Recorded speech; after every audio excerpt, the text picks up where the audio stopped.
Bonsoir, bonsoir, bonsoir, bonsoir, bonsoir, bonsoir et bienvenue sur ma chaîne YouTube.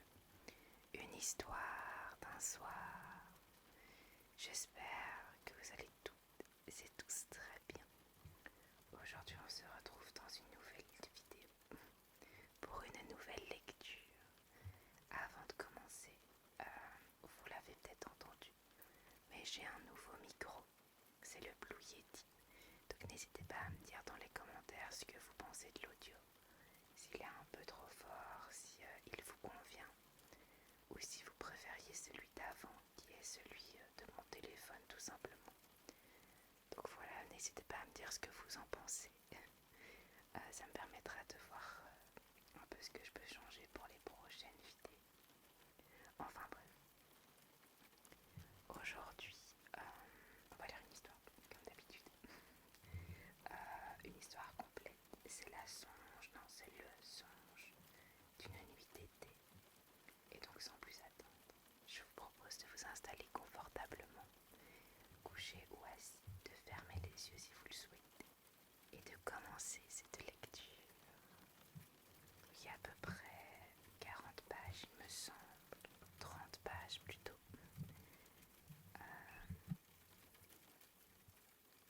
Hop. Le songe d'une nuit d'été.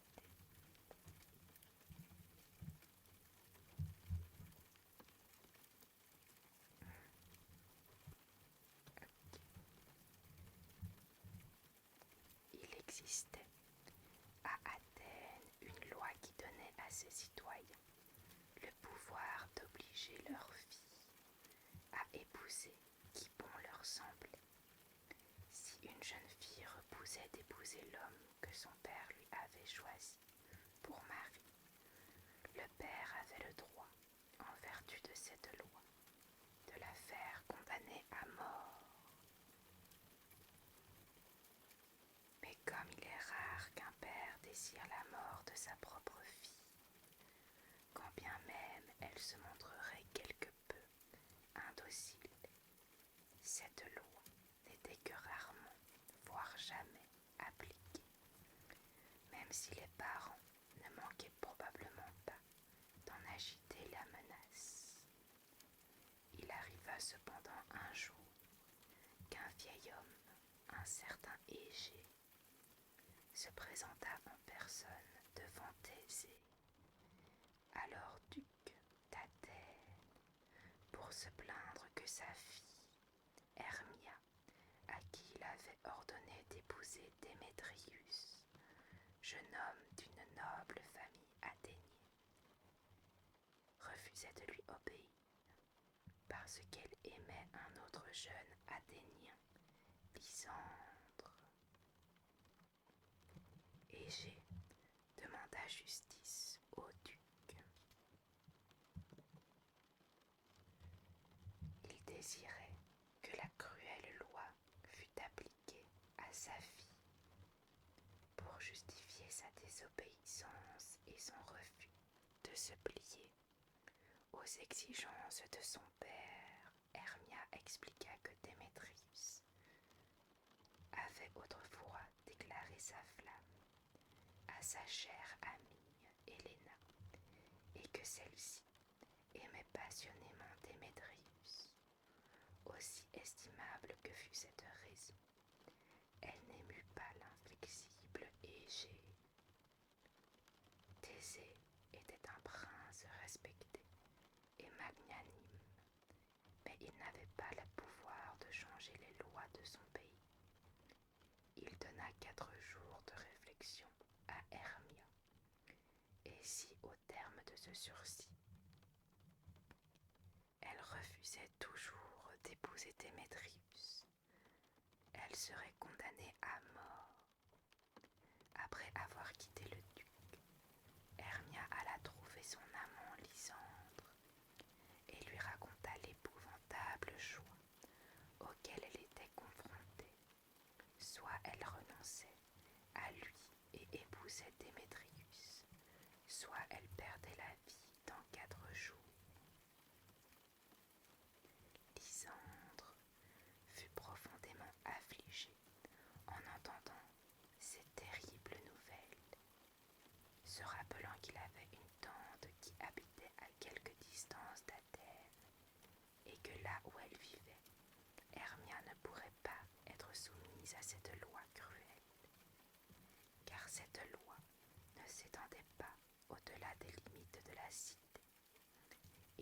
proposa à Hermia de s'enfuir de la maison de son père cette nuit même et de l'accompagner chez sa tante où il l'épouserait. Je vous retrouverai, dit Lysandre, dans le bois qui se trouve à quelques lieues d'Athènes, dans cette charmante forêt où nous nous sommes si souvent promenés avec Helena pendant le joli mois de mai. Hermia accueillit joyeusement cette proposition. Elle ne parla à personne, sauf à son amie Helena, de son intention de s'enfuir.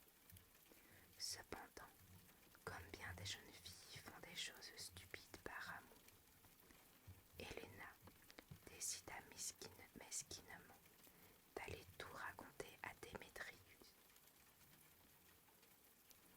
Elle ne pouvait espérer tirer un quelconque avantage en trahissant le secret de son ami, si ce n'est le piètre plaisir de suivre son déloyal amour dans la forêt, car elle savait que Démétrius s'élancerait à la poursuite d'Hermia.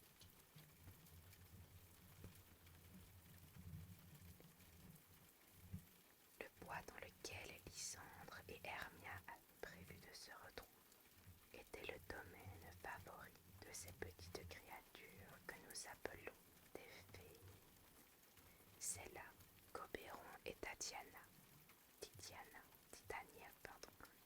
le roi et la reine des fées, accompagnés de leur toute petite troupe, donnaient leur fête nocturne.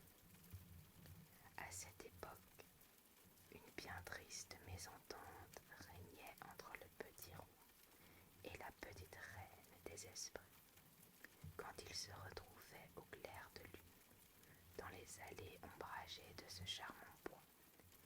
Il ne manquait pas de se quereller, au point que tous les elfes apeurés fouillaient se cacher dans les cupules des clans. Le refus de Titania de céder à Oberon, un petit garçon qu'elle avait enlevé, était la cause de ce regrettable différend. À la mort de la mère de l'enfant, dont elle était l'amie, la reine des fées avait volé le garçon à sa nourrice pour l'élever dans les bois. Cette nuit où les amoureux devaient se retrouver, comme Titania se promenait dans la forêt avec quelques-unes de ses demoiselles d'honneur, elle rencontra Oberon, accompagné de sa suite de courtisans. Quelle fâcheuse rencontre au clair de lune, orgueilleuse Titania, dit le roi des fées, comment jaloux Oberon, est-ce toi? Mais fée, partons d'ici, j'ai renoncé à sa compagnie, reprit la reine. Pas si vite, imprudente fille, reprit Oberon. Ne suis-je pas ton seigneur? Pourquoi?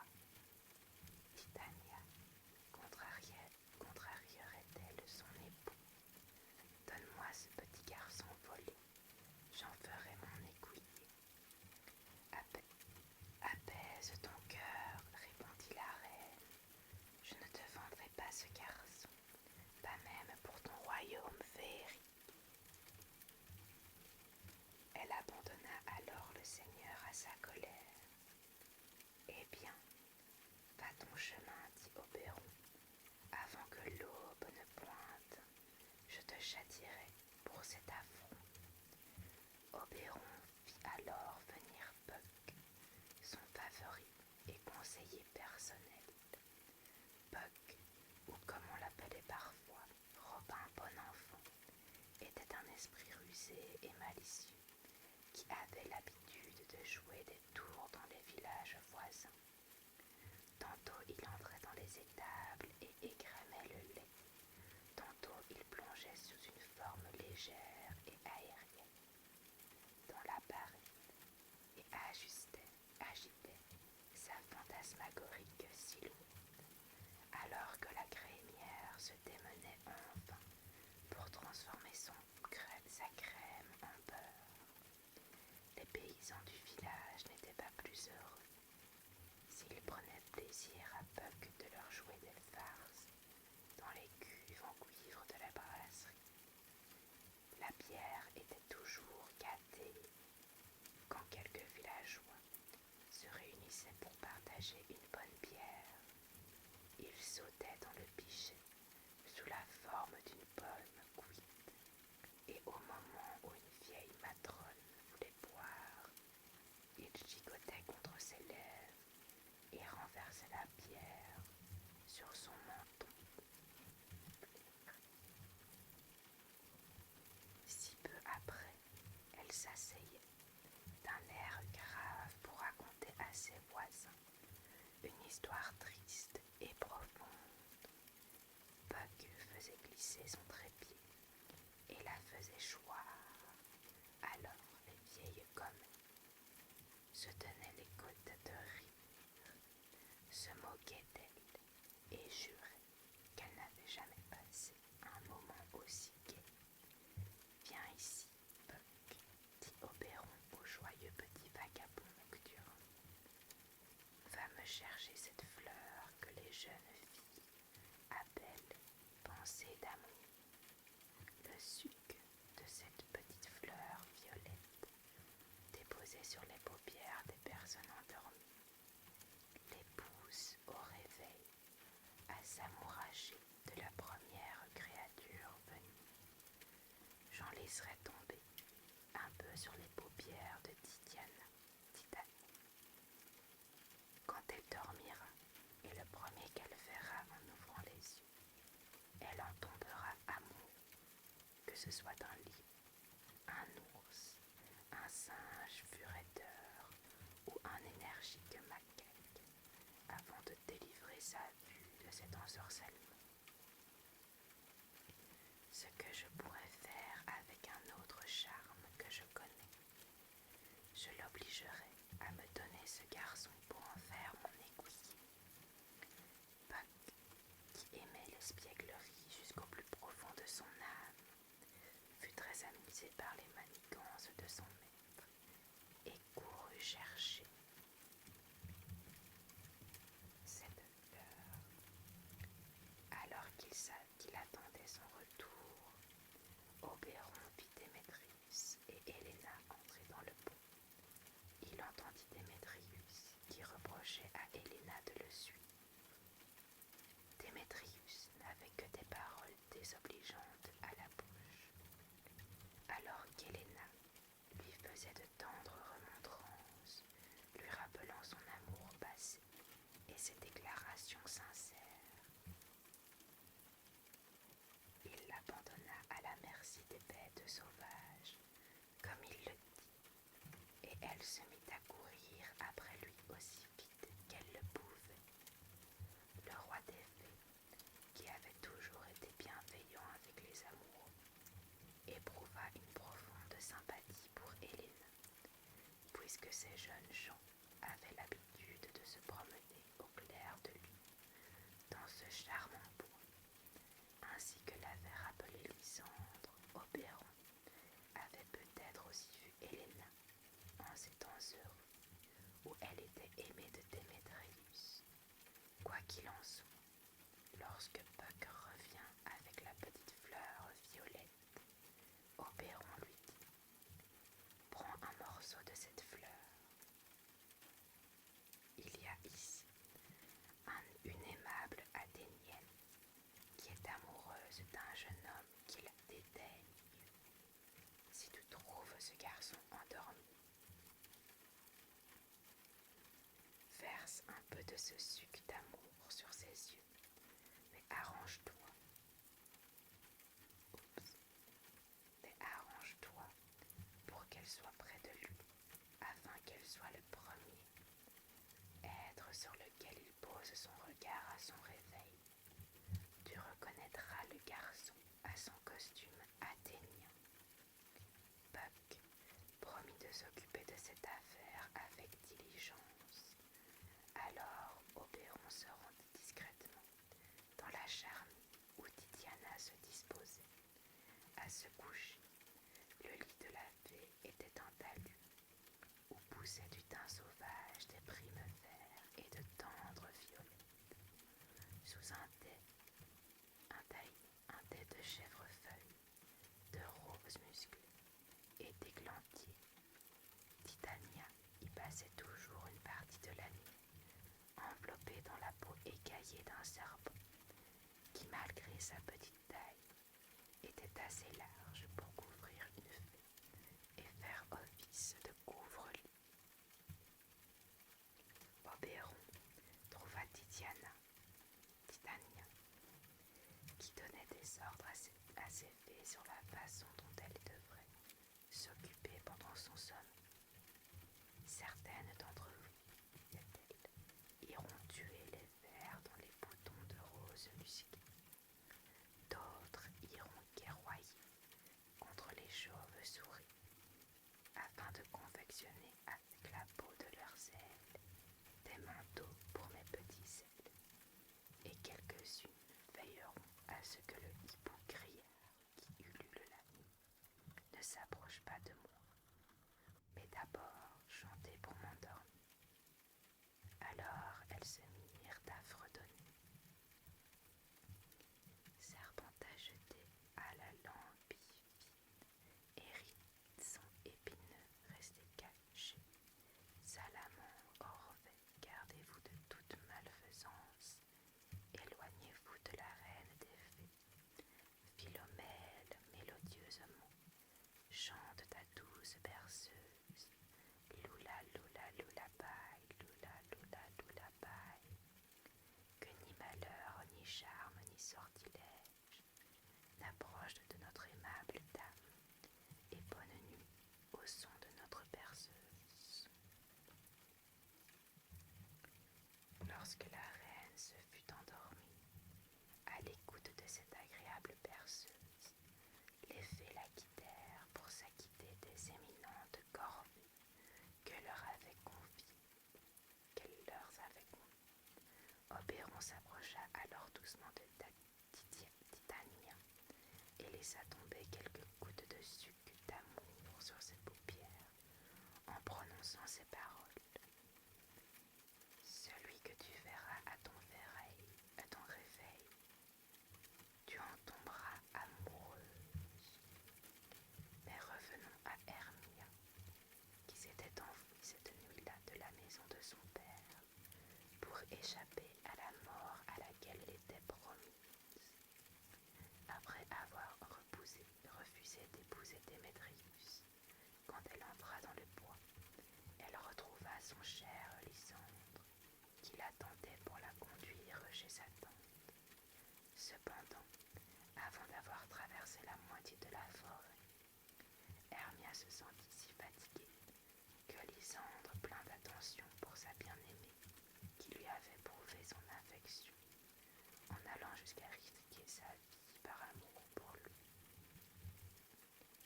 la persuada de se reposer jusqu'au matin. Sur un moelleux talus de mousse, il s'allongea lui-même à côté d'elle, et ils s'endormirent bientôt profondément sur ces entrefaites. Arriva Puck, voyant ce beau jeune homme endormi, vêtu à la mode athénienne, et à ses côtés une jolie fille sommeillant. Il en déduisit que ça devait être le jeune Athénien et son dédaigneux amant, à la recherche desquels Oberon l'avait. Il pensa naturellement que, puisqu'ils étaient seuls, elle serait le premier être que le jeune Athénien verrait à son réveil. Aussi, sans plus attendre, il versa un peu de sucre de la petite fleur violette sur ses yeux, mais il arriva qu'Héléna vint à passer par là, et lorsque Lysandre ouvrit les yeux, elle fut la première créature qu'il contempla, et non Hermia. Aussi bizarre que cela soit, le charme d'amour était si puissant que tout son amour pour Hermia se volatilisa, et Lysandre tomba immédiatement amoureux d'Héléna. Si Lysandre avait d'abord vu Hermia à son réveil.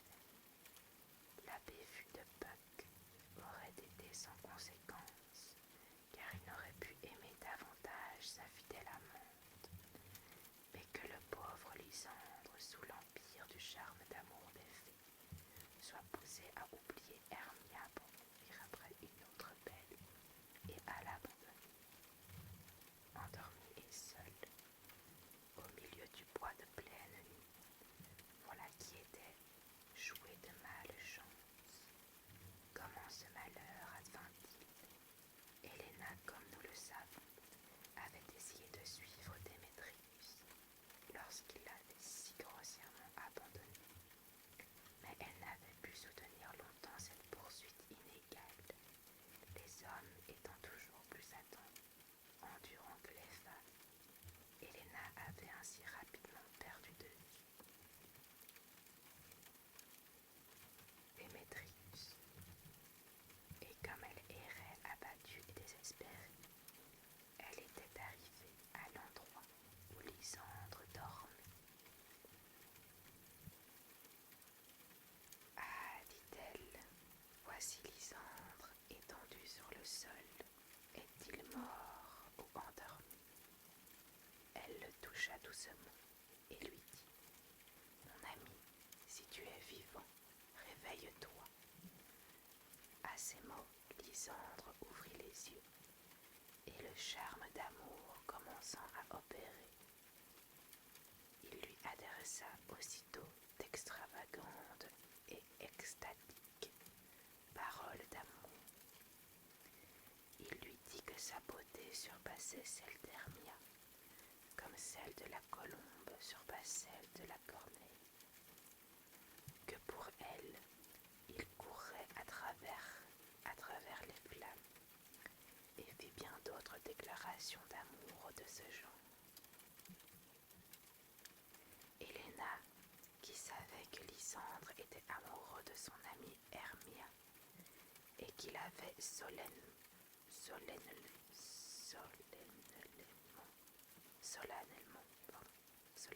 promis de l'épouser, entra dans une grande fureur en l'entendant divaguer ainsi, car elle pensait, quoi de plus normal, que Lysandre se jouait d'elle. « Oh, dit-elle, suis-je donc née pour être moquée et méprisée de tous?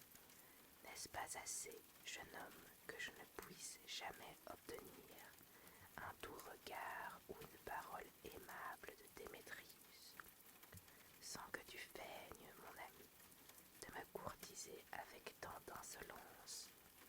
Je pensais, Lysandre, que tu étais un gentilhomme, plus honnête et courtois. » Après avoir ainsi exprimé son goût, elle s'enfuit, oubliant tout à fait Hermia, qui dormait encore. Lysandre la poursuivit. Quand Hermia s'éveilla, elle fut effrayée de se retrouver seule, ignorant ce qui était arrivé à Lysandre, ni quel chemin.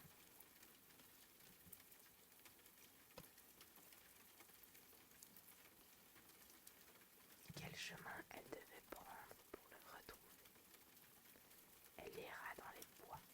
Pendant ce temps, Démétrius, qui n'avait pas pu trouver Hermia et son rival Lysandre, dormait à point fermé, fatigué par ses recherches infructueuses. Oberon, qui l'observait après avoir interrogé Puck, il avait découvert qu'il avait appliqué le charme d'amour sur les paupières de la mauvaise personne. Ayant retrouvé Démétrius, il en déposa quelques gouttes sur ses paupières closes. Démétrius se réveilla instantanément, et voyant Helena, il lui adressa des déclarations d'amour comme Lysandre l'avait fait auparavant. Au même instant, Lysandre arriva poursuivi par Hermia, à cause de la malencontreuse méprise de Puck. C'était en effet au tour d'Hermia de courir après son amoureux. Lysandre et Démétrius, l'un et l'autre sous l'emprise du puissant charme,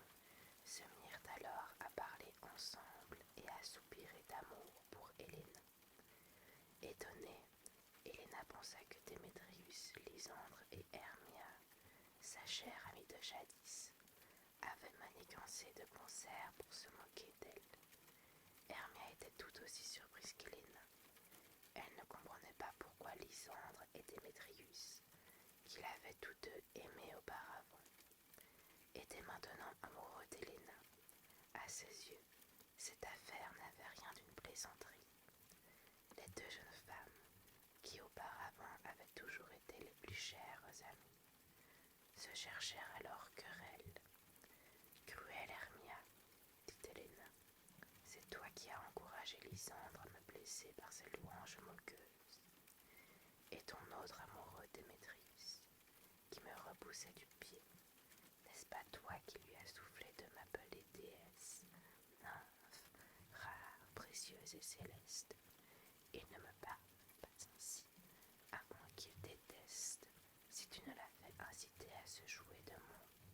Cruelle Hermia, qui te ligue avec les hommes pour rire de ta pauvre amie.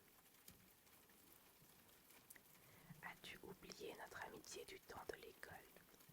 Que de fois, Hermia, nous avons été assises sur les mêmes coussins, fredonnant toutes les deux les mêmes chansons, brodant avec nos aiguilles la même fleur, travaillant sur le même canevas. Nous avons grandi ensemble à la manière de deux cerises jumelles, à peine séparées. Hermia, ce n'est ni aimable ni digne d'une jeune fille de te joindre aux hommes pour tourner en ridicule ta pauvre amie. Je ne comprends pas tes reproches, répondit Hermia. Je ne te raille pas, c'est toi, il me semble, qui se moque de moi. Oh, allons, répartit Héléna. Continue, affecte cet air grave et fais-moi des grimaces, quand je te tournerai le dos. Échangez des clins d'œil entre vous, et poursuivez cette douce plaisanterie. Si tu avais un peu de pitié, de délicatesse ou de manière, tu ne te servirais pas de moi ainsi. Pendant qu'Héléna et Hermia échangeaient ces paroles acrimonieuses, Démétrius et Lysandre les quittèrent afin de se battre pour l'amour d'Héléna. Quand les jeunes filles s'aperçurent qu'il était parti, elles s'en allèrent et épuisées errèrent de nouveau dans les bois, à la recherche de leur amoureux. Dès qu'elles se furent éloignées, le roi des fées qui avait écouté leur querelle en compagnie du petit Puck dit voilà le fruit de la négligence, Puck, à moins que tu n'aies fait cela volontairement. Crois-moi, roi des sombres, répondit Puck. C'était une méprise. Ne m'aviez-vous pas dit que je reconnaîtrais l'homme à son costume athénien? Malgré tout, je n'en suis pas fâchée, car leurs chamailleries m'ont bien diverti. Tu as entendu, poursuivit Oberon, que Démétrius et Lysandre sont partis à la recherche d'un endroit où se battre. Alors fais comme je t'ordonne. Couvre la nuit d'un épais brouillard et égare ces amoureux belliqueux dans l'obscurité, de telle sorte qu'ils ne puissent se retrouver. Imite tour à tour la voix de l'un et de l'autre, et lance-leur des railleries cinglantes. Ainsi, croyant entendre leur adversaire, ils seront incités à te suivre. Poursuis ce manège jusqu'à ce qu'ils tombent de fatigue, et quand tu les trouveras endormis, fais tomber le suc de cette autre fleur sur les yeux de Lysandre. Quand il se réveillera, il aura oublié son amour pour Héléna et reviendra à son ancienne passion pour Hermie. Alors chacune de ces deux honorables jeunes femmes pourra être heureuse avec l'homme qu'elle aime. Elles penseront que tout ce qui s'est passé n'était qu'un rêve sans importance.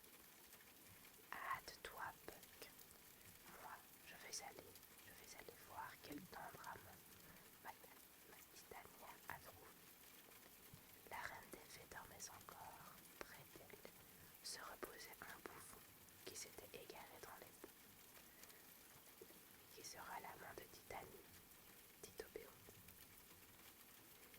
fonça sur la tête du bouffon, une tête d'âne qui lui allait si bien qu'on avait l'impression qu'elle avait poussé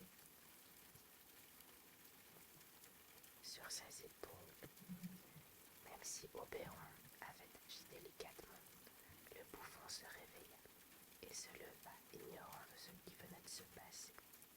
Il alla vers la charmille où dormait la reine des fées. « Oh, quel est cet ange !» fit Titania en ouvrant les yeux.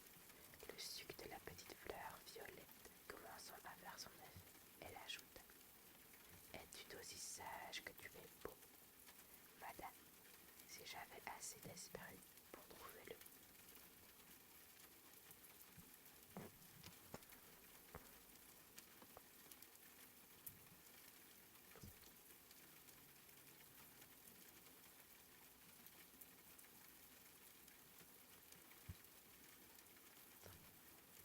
Madame, si j'avais assez d'esprit pour trouver le moyen de sortir de ces bois, je n'en demanderais pas davantage, répondit le ridicule bouffon. Nul ne désire sortir de ces bois, dit la reine, énamourée. Je suis un esprit d'un ordre supérieur. Je t'aime. Viens donc avec moi et je te donnerai des fées pour te servir. Elle appela alors 4 de ses fées. Elles se nommaient des pois, toiles d'araignée, papillons de nuit et graines de moutarde. Occupez-vous de ce gentilhomme, leur dit la reine. Bondissez dans ses pas et gambadez sous ses yeux. Nourrissez-le de raisins et d'abricots et dérobez pour lui les sacs de miel des abeilles. Viens, assieds-toi avec moi, ajouta-t-elle en se tournant vers le bouffon. Laisse-moi jouer avec ta charmante joue poilue. Oh, mon bel âne, et embrasser tes belles et grandes oreilles. Oh, mon tout plaisir. Où est Fleur des Bois? Demanda le clown à tête d'âne, qui ne se souciait guère de la cour que lui faisait la reine des fées, mais appréciait ses nouveaux compagnons. Me voici, monsieur, dit Fleur des Bois. Gratte-moi la tête, ordonna le bouffon. Où est Toile d'araignée? Me voici, monsieur, dit Toile d'araignée.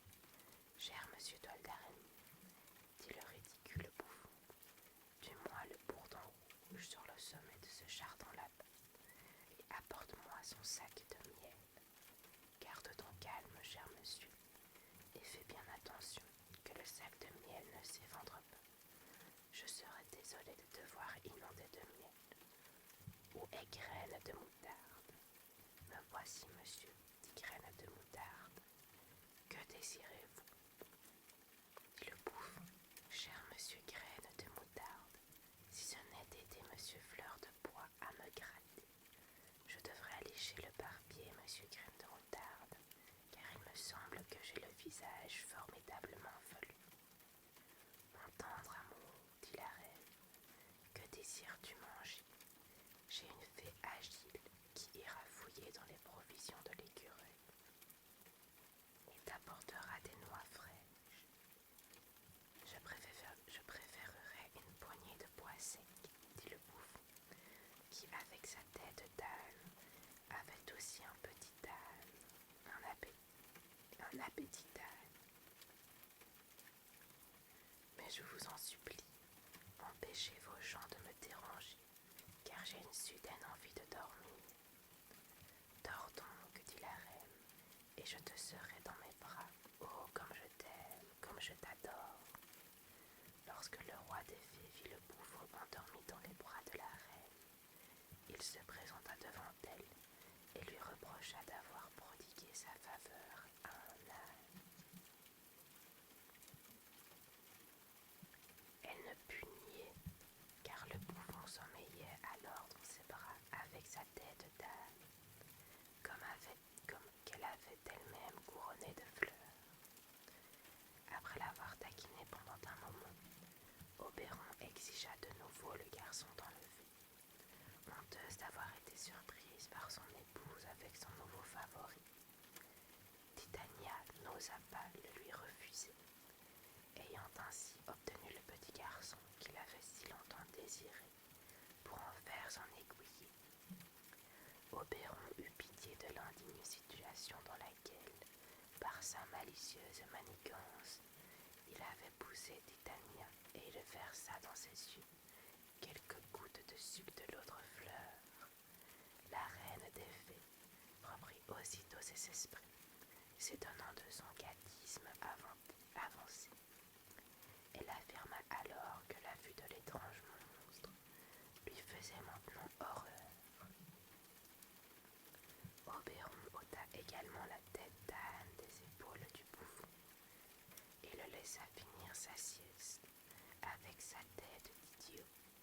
Oberon et Titania étant maintenant réconciliés, il lui raconta l'histoire des amoureux et de leur querelle nocturne.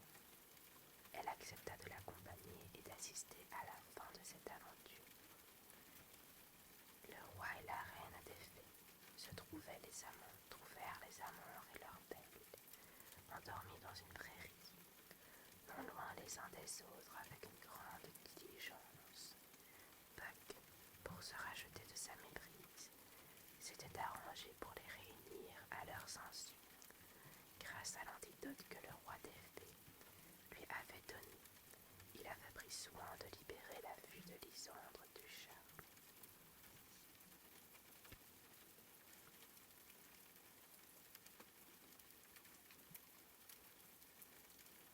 Hermie, la première à se réveiller, trouvant son volage, Lysandre endormi à ses côtés.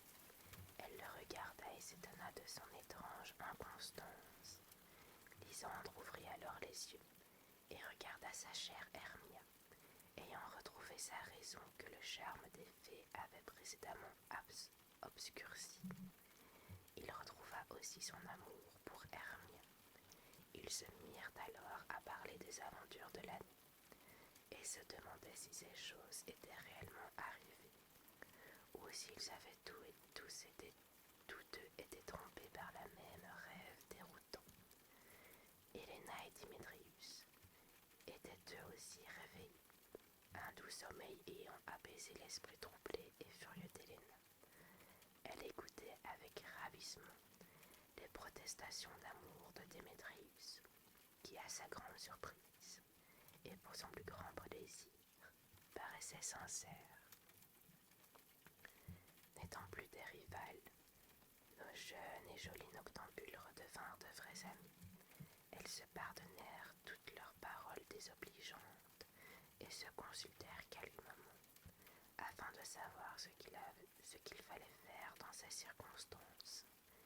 Il fut bientôt convenu que Démétrius, qui avait renoncé à ses prétentions sur Hermia, s'efforcerait de convaincre le père d'Hermia de révoquer la cruelle sentence de mort qui avait été prononcée contre elle.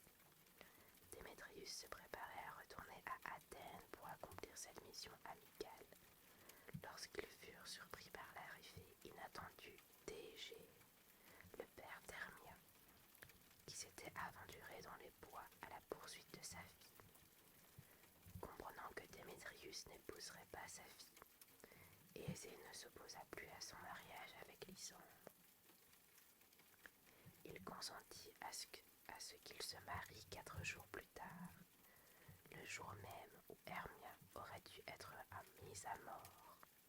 Ce même jour, Helena accepta avec joie d'épouser son bien-aimé, et désormais fidèle Démétrius. Le roi et la reine des fées, spectateurs invisibles de cette réconciliation, assistèrent à l'heureux dénouement des aventures des amoureux, opérées grâce au bon office d'Oberon. Ils en étaient si satisfaits qu'ils décidèrent de célébrer eux aussi ces noces, en offrant des divertissements et des réjouissances à tous leurs féeriques royaumes. Et maintenant, si quelqu'un s'offusque de ce conte de fées et du récit de leur farce, les jugeant invraisemblables et étranges, ils n'ont qu'à se dire qu'ils se sont assoupis et ont rêvé, et que toute cette aventure n'était que des visions aperçues dans leur sommeil. Mais j'espère qu'aucun de mes lecteurs ne serait assez déraisonnable pour s'offusquer d'un innocent songe d'une nuit d'été. Voilà les amis, c'est tout pour cette histoire, j'espère qu'elle vous aura plu. J'espère qu'elle vous aura permis de vous relaxer.